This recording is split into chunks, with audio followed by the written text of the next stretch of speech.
शहाबुद्दीन साहब का जब कार्यकाल था, हर एक व्यक्ति का अपना अपना कार्यकाल होता है, वो अपना कार्य करता है तो उसको लोग याद करते हैं। उनका एक कार्यकाल था जो उन्होंने सीवान की तरक्की के लिए दयानंद आयुर्वेदिक कॉलेज बनवाया, इंडोर स्टेडियम बनवाया, डीएवी कॉलेज का जीर्णोद्धार कराया, इस्लामिया स्कूल का कराया, आर कन्या स्कूल का कराया, बीएमएचई स्कूल का कराया। इस तरह उन्होंने बहुत सारी तरक्की का काम किया। मेरा साथ कोई, मुझे बहुत ही तकलीफ है कि मेरा साथ कोई एक सीवान की जनता नहीं देती या ना राजनीतिक दल देता है। लगता है कि वो शहाबुद्दीन साहब ने मुझे विरासत में दे करके गए हैं, लेकिन मैं सीवान का नागरिक होने के नाते मैं उसकी लड़ाई लड़ता हूं और लड़ता रहूंगा जब तक उसका जीर्णोद्धार। मेरे जीवन यादव जी से मैंने कहा था कि नगर विकास से आप बनवा दीजिए। मैं अभी प्रेजेंट सांसद हैं, उनसे भी मैंने आग्रह किया, विनोद जायसवाल जी से भी कहा, अवध बिहारी चौधरी जी से कहा, सबसे कहा, लेकिन किसी को सीवान के खेल प्रेमी से ना संबंध है, ना सीवान के तरक्की के लिए कोई संबंध है। ओनली फॉर तो इंडोर स्टेडियम में योगा का क्लास भी होता था, टेबल टेनिस होता था, लॉन टेनिस होता था, बैडमिंटन होता था, वॉलीबॉल होता था, सब तरह का। ये शहाबुद्दीन साहब अपने लिए नहीं किए थे, सीवान की आवाम के लिए किए थे। इसलिए शहाबुद्दीन साहब इस दुनिया में नहीं है, ना उनकी पत्नी ने जीता है चुनाव। तो इस वजह से जो अभी प्रेजेंट सांसद हैं, विधायक हैं, मैं उनसे आग्रह करना चाहता हूं कि आप अपनी राजनीतिक दृश्य भावना से छोड़ करके, मात्र 2.5 से 3 करोड़ रुपया लगेगा, आप उसका नवनिर्माण करा दें। कोई ज़मीन कब्जा में नहीं है, बिल्कुल वो ज़मीन डीएवी कॉलेज के जो दाढ़ी बाबा हैं, ये उनके ख़ानदान की ज़मीन है। और ये लोग बार बार आवाज़ उठाते हैं कि शहाबुद्दीन साहब ने जबरन कब्जा किया है, तो उस पर कोई ऐसा अपना घर नहीं बना लिए हैं, न अपने ऐशो आराम के लिए घर बनाया है। उन्होंने सीवान की आवाम के लिए, खेल कूद के बढ़ावे के लिए उन्होंने इंडोर स्टेडियम का तरक्की कराया था। सर, आप देख रहे हैं न्यूज इंडिया गोल्फ और मैं आपके साथ हूं रोहित कुमार। देखिए, आपको बता दें कि जो सीवान के पूर्व सांसद डॉक्टर मोहम्मद शहाबुद्दीन साहब हैं, उनके विकास की चर्चा लगातार होती रहती है। इन दिनों देखिए, आपको बता दें कि जो सीवान का इंदौर स्टेडियम है, इन दिनों काफ़ी वह सहम गया है। एक तरह से बता लिया जाए तो वो एक तरह से अनाथ भी हो गया है। देखिए, इस वक्त हमारे साथ हैं सीवान जिला के एकता इंदौर स्टेडियम के जो सचिव हैं सैयद माज हशफी साहब हैं। इनसे भी हम जानकारी लेंगे कि इस वक्त जो इंदौर स्टेडियम है उसका अभी क्या कुछ हालात है। बहुत बहुत सर स्वागत है आपका। न्यूज़ इंडो गल्फ को और रोहित जी, आपको तहे दिल से शुक्रिया कि आपने सीवान के एकता इंडोर स्टेडियम का आवाज़ उठाया। मैं बता देना चाहता हूं कि विगत 2012 से मैं इसकी लड़ाई लड़ रहा हूं, सीवान एकता इंडोर स्टेडियम का, क्योंकि वहां के राजनीतिक का शिकार है वो। सभी दल के नेता जो हैं वो नहीं चाहते हैं कि सीवान का विकास हो। शहाबुद्दीन साहब मरहूम इस दुनिया में नहीं है। उन्होंने अपने एमपी फंड से बनाया था, नोट के अपने पॉकेट से बनाया था, ना अपने बाल बच्चों के लिए उन्होंने स्टेडियम बनवाया था, ना ही वो स्टेडियम अपने परिवार के लिए बनाया। सीवान की आम जनता और सीवान के बच्चों को खेलने के लिए, सीवान के बच्चों को आगे बढ़ने के लिए, देश में तरक्की करने के लिए उन्होंने इसका बहुत बड़ा, देखिए, एकता इंडोर स्टेडियम मरहूम शहाबुद्दीन साहब ने उसका नवनिर्माण कराया अपने एमपी लैंड से, लेकिन उन्होंने सीवान की आवाम और सीवान के खिलाड़ियों के लिए कि सीवान के खिलाड़ी देश में, दुनिया में नाम रोशन करें। लेकिन दुर्भाग्य है सीवान के उन राजनेताओं का जो हमेशा से उसको राजनीति का शिकार बना दिए हुए हैं। जब भी उसकी विकास की बात करते हैं, मैं 2012 से उसकी लड़ाई लड़ रहा हूँ एज ए सचिव, लेकिन ना सीवान का कोई नागरिक, ना कोई नेता, ना कोई जनता जो भी है, वो इस खेल को, स्टेडियम को नवनिर्माण कराने के लिए कभी से भी मेरी लड़ाई में साथ नहीं दिया। मैं अकेला ही लड़ता रहा। मैंने मुख्यमंत्री जी को चिट्ठी लिखा, मैंने सब कुछ लिखा, लेकिन मैं आपको बता देना चाहता हूं कि कल ही मुख्यमंत्री जी ने राजगीर में बहुत बड़ा इंडोर स्टेडियम से लेकर के बहुत सारे खेलों का, कल स्टेडियम का उन्होंने उद्घाटन किया।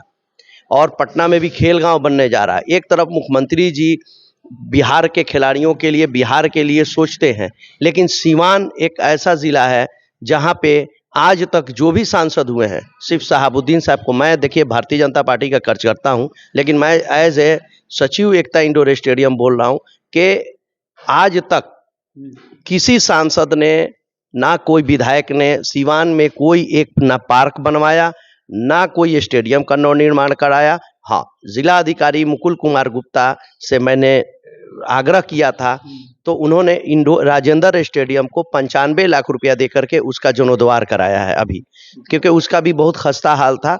और मुकुल कुमार गुप्ता जी के बहुत इंटरेस्टेड थे कि इंडोर स्टेडियम का भी जीर्णोद्धार करा दिया जाए, लेकिन दुर्भाग्य है कि मुकुल कुमार गुप्ता जी को कुछ राजनीतिक, जो पिछली सरकार में राजनीतिक थे, वो लोग उनको कन्विंस कर करके ये बता दिया गया कि ये शहाबुद्दीन साहब ने जबरन ज़मीन कब्जा करके बनाया है, तो ना उसका कोई प्रमाण देते हैं। मैंने मैंने जो मांगा जाता है लोकायुक्त से, मैंने सब कुछ मांगा, लेकिन कोई उसका मुझे परफेक्ट जवाब ना मिला। जबकि एक उसमें एक जिप्सी कैफ़े रेस्टोरेंट है, जिससे करीब करीब 12 करोड़ रुपया के आसपास इंडोर स्टेडियम के नज़ारत में, जिला कलेक्ट्रेट के नज़ारत में जमा है। और इंडोर स्टेडियम की जब भी बुकिंग होती थी उसका पैसा भी जिला नज़ारत में जमा है, जिला नज़ारत से ही जमा होता था।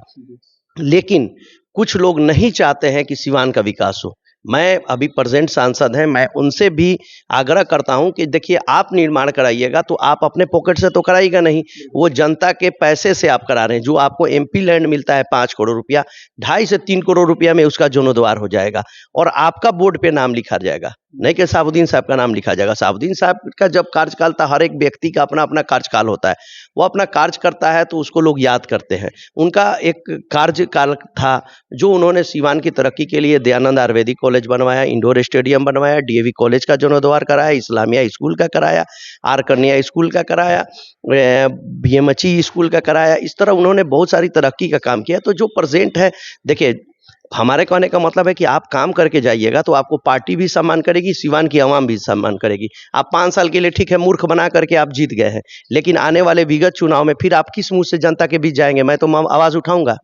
मैं जी। लगातार देखा जा रहा है कि पिछले 12 वर्षों से लगातार आप लड़ाई लड़ रहे हैं, लेकिन वहाँ के जो सांसद है, चाहे वो पूर्व सांसद ओम प्रकाश यादव हो गए या फिर कविता सिंह हो गई या फिर वर्तमान सांसद जो विजय लक्ष्मी कुशवाहा, क्या लग रहा है जो वर्तमान सांसद है, इन पर आपकी कितनी मतलब विश्वास है? देखिए, मैं किसी का व्यक्तिगत नाम नहीं ले रहा हूँ।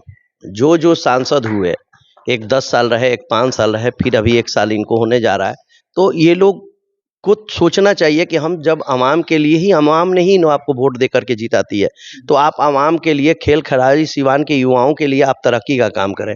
आप इंडोर स्टेडियम को बनवाएंगे, आप तो कहना नहीं चाहिए। बीच में एक रोहित जी से एक बात कहना चाहता हूँ, क्योंकि मेरा गांव उसी रास्ते में पड़ता है। आए दिन महीना में 10 मरीज मर जाते हैं, क्योंकि आपने इंडोर स्टेडियम की बात कही है, लेकिन सिवान का नागरिक होने के नाते रेलवे क्रॉसिंग जो है सिसवन ढाला वाला, आज देखिए कि कितना आवाम तराही तराही करती है, मतलब मरीज पेशेंट मर जाते हैं, तो उसके समाधान के लिए आप कुछ नहीं करते हैं। जब चुनाव का समय आता है तो आप लंबी लंबी बातें करते हैं, जो भी राजनीति, जो हार गए वो भी, जो जीत गए वो भी, लेकिन सिवान की तरक्की के लिए कोई बात नहीं होती है। 5 साल मूर्ख बनाना है और अपना राजनीतिक सेकना है और अपनी तरक्की करना है। सिवान जनता मूर्ख है। सिवान की जनता से यही कहूंगा, क्योंकि देखिए, आप इंडोर स्टेडियम बन जाएगा तो मैं आजीवन, तो मेरा बाप तो संपत्ति है नहीं, लेकिन मेरा साथ कोई, मुझे बहुत ही तकलीफ है कि मेरा साथ कोई एक सिवान की जनता नहीं देती है, ना राजनीतिक दल देता है।